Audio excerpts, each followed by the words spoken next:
The national debt now is a big issue, mainly because the debt limit is once again been met, and the Congress has to go through the process of raising the debt limit. The question is whether or not monetary policy is in any way related to the debt increase, and some say that it is related, some say not so.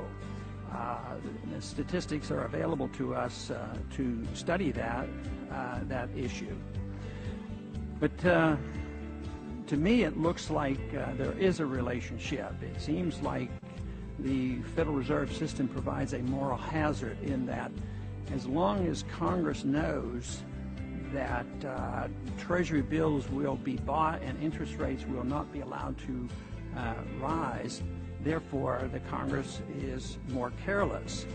If we had no monetization of debt, which would annoy a lot of people, I'm sure, and think the world would come to an end, if that happened, the Congress would be self-regulated in many ways, because if we in the Congress spent excessively and we taxed excessively and borrowed excessively and we still didn't have enough money to keep interest rates reasonably low, interest rates would rise, and it would be Congress that would have to respond and not be bidding for so much capital out of the market, and therefore wouldn't be tempted to say, well, it really doesn't matter.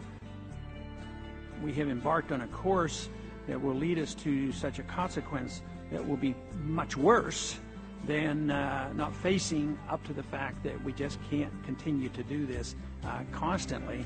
There has to be some pressure put on the system that we can't depend on the creation of new money to accommodate the deficits that we come up to. Ultimately, this process runs up against a stone wall, and I think that's where we are today. The solution hardly seems to be that just more debt and depending on the Federal Reserve to come to our rescue while devaluing the currency, which means that many people that some of this deficit financing is supposed to help actually hurts them, because they're the ones who lose their jobs, and then they end up with the prices going up because of the debasement of the currency. So this deficit financing seems like it can't last forever. Now, in this last decade, which has been a decade of economic weakness, real income has not gone up. Good jobs have not been added to. They have been leaving our country because of our economic problems that we have.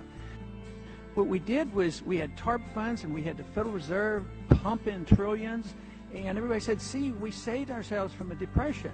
Well, maybe Wall Street didn't get the depression, but the people got the depression. You know, they lost their jobs and they lost their houses.